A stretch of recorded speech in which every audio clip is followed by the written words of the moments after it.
That's because the procedures for decimal arithmetic are basically the same as they are for whole numbers. But there's a few important differences that you need to know about. And that's what I'm going to show you in this video. Are you ready? Let's start with an easy one. Multi-digit addition.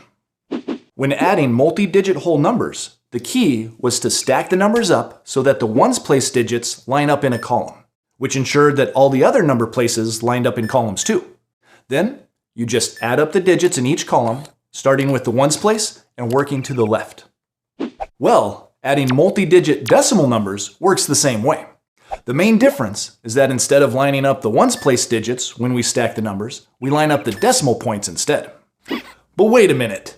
Isn't that the same thing as lining up the ones place digits? Ah, yes it is. And that's because the decimal is our reference mark that always goes between the ones place and the tenths place. So, lining up the decimal points is the same thing as lining up the ones places. It makes sure all the number places line up in columns.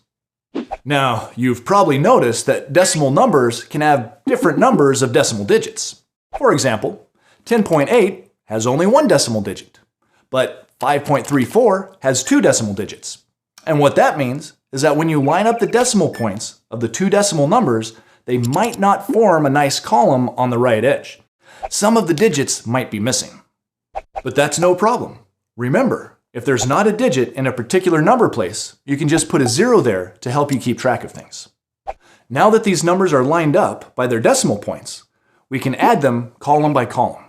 But instead of starting with the ones place, like we always did with whole numbers, we start with whatever number place column is the furthest to the right. In this case, that's the hundredths place, so we'll start there. So, we add the digits in each column, carrying or regrouping as needed, and we get 1614. So we're done, right? Wrong. There's one last, really important step.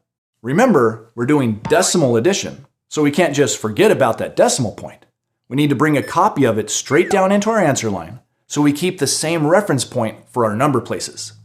Now we can see that the answer is really 16.14. That's not so hard, is it? And I've got more good news. Decimal subtraction works the same way. You start by lining up the decimal points of the two numbers. Remember that the order of the numbers matters in subtraction, so be sure that the number you're taking away is on the bottom. Then, starting with whatever column is furthest to the right, you subtract the digits column by column, borrowing if you need to. After that, you just bring down a copy of the decimal point and you have your answer. Okay, so decimal addition and subtraction are pretty easy.